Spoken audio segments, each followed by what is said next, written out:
Hi guys, I have another review for you today, but initially I want to apologise for the state of my hair. It's actually a really hot day here in the UK, which as we all know is rare, but when it gets this hot my hair frizzes and it's uncontrollable, so I'm sorry that my hair's all over the show. But anyway, my review is on Throne of Glass by Sarah J. Maas. I'm not sure how to say it, was two ways. Um, and as always, I'll read you the back of the book. Meet Selena Sardothian, beautiful, deadly, destined for greatness. In the dark, filthy salt mines of Endovia, the 17-year-old girl is serving a life sentence. She is a trained assassin, the best of her kind, but she made a fatal mistake. She got caught. Young Captain Westfall offers her a deal, her freedom in return for one huge sacrifice.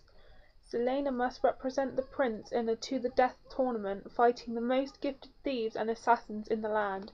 Live or die, Selena will be free. Win or lose, she's about to discover her true destiny, but will her assassin's heart be melted? Okay, so this is a Cinderella-inspired fantasy. So it's not really a retelling, but it was inspired by Cinderella, and this is the ARC copy, but the finished copy that I showed you at the beginning of this video is pretty much the same, but the girl is actually filled in. You can see all the features, and I really like the UK cover of this. I think it's better than the US one.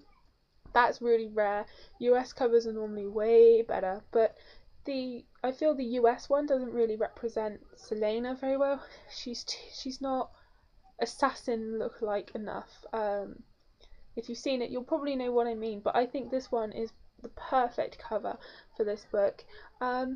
This book took the author 10 years to write. She's, sort of recrafted it and reworked it. It's taken her 10 years, and I think you can really tell. I think this book is perfect. I don't really have any issues with this book, which normally there's, little things, little niggly little things that you would change. Not so with this book. I found this book to be perfection, and I'm not sure of how I'm pronouncing the character names, if these are right or not, but in my head this is how I think of them. I think of the main character, the assassin, as Selena. That's probably totally wrong. That's how it's spelled. There we go. But I'm just thinking Selena. She is a deadly assassin, but she made the mistake of getting caught, and so as punishment they've stuck her in these salt mines, and you get basically tortured, whipped. People don't normally last a month. She's lasted a whole year in this place, so it gives you a real an insight into her character. She is really, really strong, and then suddenly one day the prince and his captain of the guard come to her and say she can fight for her freedom in this tournament, and if she wins she'll have to be the king's assassin, but after 4 years of service she will be free. So she accepts really reluctantly, but she agrees to do it. And the tournament it's kind of a Hunger Games type thing. Like 20, I think it was 23 competitors go in for this competition, and they get tested.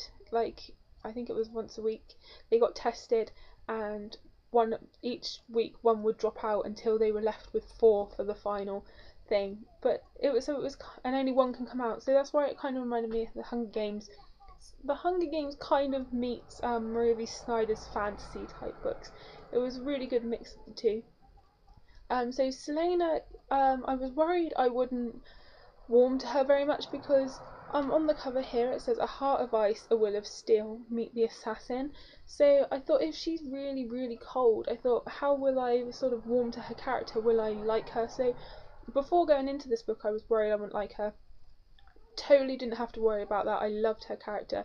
She was the perfect mix of strong and kind of soft. You do see a softer side to her. You get to see these little insights as to how she ended up where she ended up. You don't find out everything in her backstory. There is a lot left to come on that front, but I'm really looking forward to finding out more about her. And she has this really good snarky sense of humour, which was really good. I think it needed that in there to lighten up in a lot of the places, because in other places it's quite dark. The other two characters, well, main characters here, you have Prince Dorian, who when we first meet him, he is a bit of an arrogant sort of jerk. Um, his father, the king, is a really, really horrible sort of tyrant. He's invaded all these other lands and killed all these people, and he's the one enslaving them, these prisoners in salt mines, and he's really, really, really horrible. So when we first meet Dorian, he is also a bit of a dick. Sorry for the language, but that was the only way I could think of to describe him. He was really horrible and arrogant, but we actually see that he's not quite like his dad, so you kind of grow to like him that little bit more. Um, you do get his perspective in a couple of chapters. It's not you don't get a lot of his point of view, but when it's there, it's really good, and I really liked reading it. Then you also have the captain of the guard. Now, his name is the one I'm most probably pronouncing wrong.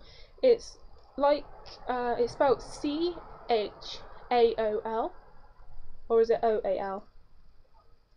I can't remember, but I've been pronouncing his name like Cole in my head with a silent H. It's probably wrong. It's probably something like Chael or something, but in my mind I preferred Cole, so that's what I've been calling him. And he was really aloof and standoffish with Selena at first, because in his mind she's, you know, a criminal and a deadly assassin, so he wants to keep her at arm's length. He doesn't like her at all. But then Selena's personality really starts to win him over, and he can't reconcile this image of her as a horrible assassin to how she actually is. And that's, I think, probably my favourite part of this book, is him coming around to seeing her as maybe not so bad. But that takes, you know, the whole length of the book to come to that. But I really enjoyed that. It is a lot of action, but how it's written is that it's not all action. I like that it's paced really, really well. Like the the tests, for example, are every week, so it's not the whole thing in one go. It's like they have a test, and then she discovers something else, and then there's another test, and there is a lot of stuff going on in this castle. There are secret passageways. Their competitors start turning up dead in brutally murdered ways, and so she has to try and find out what that is. Some supernatural elements going on. It's got a little bit of everything. I really, really liked it. There is an emerging sort of love triangle in this, and that's between Selena, Dorian, and Cole. And you guys know how I feel about love triangles. You know, I cannot stand them, and I was worried this would ruin the book for me and that it would have a love triangle. Didn't do that either. I actually liked it in here, which is very rare for me. You know that. You know, if it's, for example, to use a Twilight example, I normally, with a love triangle, I stay on one side of the fence. I choose my team and I stay with it loyally. In Twilight, I was Team Edward from the word go. Never wavered for a minute. Team Edward, whole way through. In this, I can't decide who I like more. Prince Dorian, sometimes I feel like I really, really like him and she should be with him, but then sometimes I think she has a better connection with Cole, and it's really hard to choose between them, and I don't know how Selena will either. But in this book there is romance, but it's not in any way the focus of the book. I feel like it's just the right amount. It doesn't take anything away from the action and the fantasy. That is its primary plot, if you like. The romance, I feel, helps lighten it up that little bit. It just adds something to it. But for those people that love their fantasy, the romance won't dim that for you at all. I don't think. I think as it is inspired by Cinderella, there has to be some romance in there.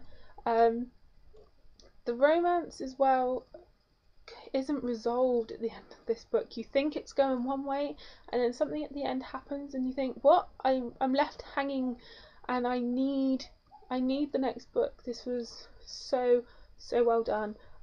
You can definitely tell that time has gone into crafting this world. World building was really, really well thought out. Every nuance really was really, really, really well done, and I definitely recommend checking this out. If you read like Cinder by Marissa Meyer, which I know I haven't read, but I know a lot of people are really into her retellings at the moment, and that was, you know, a cyborg retelling of Cinderella. This is more a fantasy inspired Cinderella, but I think that it just achieves so much with this book, and I can't wait to read the next one. For me, definite 5 out of 5 stars. If you check it out, definitely let me know because I'd love to hear what other people think about it. So happy reading, guys.